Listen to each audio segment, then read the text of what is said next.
Greetings, friends, blues fans. Time for another installment. Today, I'd like to touch on a few things under the heading technique, and just some thoughts. Assuming our goal is to play, good music with other people and be interactive and play in a democratic way, I would say that the number one technique we should be focused on is listening.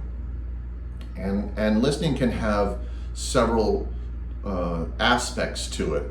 But I think one big part of listening is trying to pay attention to what's going on around you and not just listening, to your own instrument, right? It's trying to keep some focus on what you're playing and then some focus on what other folks are playing. Now with my students, what we talk about is, listening to songs that you like and trying to figure out what the chord progression is. That's a real valuable skill, and it makes playing with other people far less stressful, right? If we can learn to identify the different chord changes just by ear, right? I would bet that if you're watching this channel and you enjoy playing roots music, you're probably pretty comfortable with blues progressions, right? Where you might have like a, say we're playing blues in G, right? And we hear the top of the form, right? And then it goes to the 4 chord. That change is pretty familiar to our ear, like most of us who have been playing a little bit. We can hear when the chord progression goes to 4, right? And we can hear when the chord progression goes up to 5, right? Down to 4, right?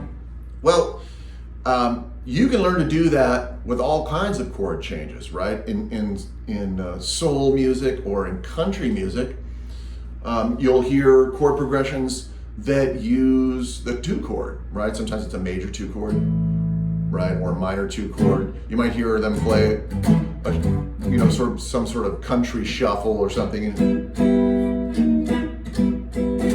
right? And then they go up to the 2 chord, right? So learning to identify, the 2 chord, right? Whether it's major or minor, 5. We hear chord progressions that have a 6 chord in them, right? I love to play this Buddy Miller tune called When It Comes to You. I do it on all kinds of gigs, and that tune is in the key of E. And mostly it just goes between 1 and 5. But there is this point in the verse where it goes up to the 6 chord. And it's a really nice change, right? And then it moves to 4. So the whole verse really is just 1 and 5, right? right? And then it goes to 6 to 4, back to 1, right? But learning to hear that and identifying that in real time is a powerful thing. And of course, again, brings you a lot less stress. Okay, in another part of the listening, I would say I would tie this maybe into your time feel, okay? So if you're listening and you're paying attention to the people around you, then the other technique you want to consider is developing a good sense of time, steady sense of time. So if somebody counts a song off that's kind of a fast tune or a slow tune, that you can accept that time feel, and then you can keep that time steady right while you're playing with other people and you're not speeding up or slowing down. That's a really important thing. People love playing with other people that have a real steady sense of time, right? And you can do that in a number of different ways. You can play along with records. That's a fun way to do it. You can play along with the metronome. And that sounds boring to a lot of people, but I will tell you it's kind of interesting. And back a million years ago when I was at the Berklee College of Music and I studied with my great jazz guitar teacher over there, Richie Hart, and we talked about working with the metronome, and one of the things that he had mentioned was setting the metronome on 2 and 4, and then really trying to learn how to make that metronome swing. So if I was going to turn on my little trusty metronome, right? I can't see what the tempo is, but anyway, there's my click. But then I would say to myself, I would make the click 2 and 4. So I would say 1, 2, 3, 4, 1, 2, 3. Now you have like a backbeat, right? Kind of like a swing or a shuffle sort of groove. A 1, 2, 3, 4, a 1. Then play along with it and make the metronome swing.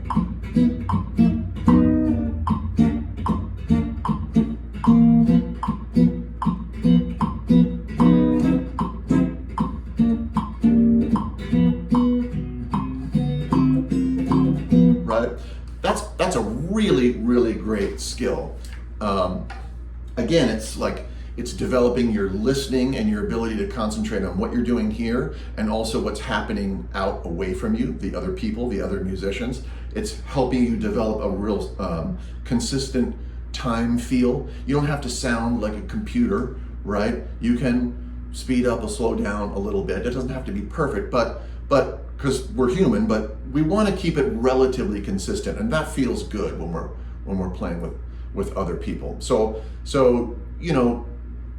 techniques that are important, your listening skill. Another technique that's important is your time feel. These are things that you should seriously focus on. Spend a little bit of practice time on these things each time you pick up the instrument. Okay. The next thing is, if you watch the videos, you notice a lot of cases I'm playing with my fingers or playing with my thumb, and that's not always the case. I do use a guitar pick on the gig, but this ties into my third thought about technique, and that is having a nice sound and having a variety of sounds and being sensitive to the instrumentation and the type of music that's going on around us on the bandstand. So I often practice over here in my studio, slow motion. So I put the pick down and I have to play things that are melodic and have good time feel, right? And I kind of remove any sort of pyrotechnics I might be able to do to try to really hone in on having a nice sound and having a nice feel. But on the gig, right, all bets are off. And so I use a guitar pick.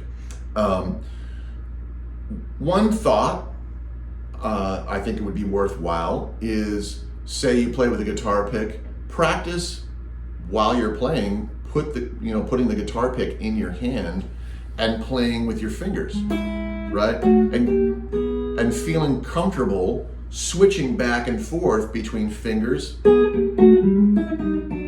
right, and the pick, right?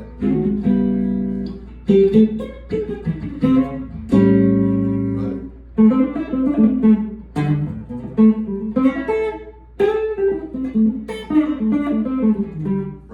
I use pick and fingers, right? But there's all kinds of great techniques, and what's cool about guitar is that you can get all kinds of different tones based upon the pick and using your fingers or using your thumb or any combination of the two. And I would encourage you to do that. I'll show you a little trick. So I use these Golden Gate mandolin picks. I use different thicknesses. This is kind of like a Fender Heavy, like a normal Fender Heavy, but I drill holes in it, and then that way it doesn't slip out of my finger. I don't know if you ever had problems with dropping your pick on the bandstand. That's kind of a nice trick. Okay, I think really the last thing I want to say is in terms of technique, I would say that like the last part of technique would be this idea of like, what is going to be your concept on guitar, right? And that's kind of a broad thing, but I think as you play, you should also be aware of what type of player are you, right? It's highly unlikely that you're going to be the guy that can play like John Lee Hooker and Allan Holdsworth, right? There's going to be a situation where you're going to kind of cue in on the style, the styles of music that you like, roots music, jazz, New Orleans funk, right? And there'll be some variation, but I think having an idea of, the style of guitar player that you want to be, that can be really helpful when you're playing with other people and trying to be creative, be supportive, be musical, having an idea of a concept that you're going to use. For me, I love the area where jazz and blues meet. And I love playing complex harmony on chords. I spend a lot of time working on my harmonic concept, meaning just like being able to play nice chords and being a good accompanist, and if I find myself in a situation where I'm playing jazz and I can play those chords, right, and I'm comfortable playing more complicated harmony, or if I'm playing blues, right,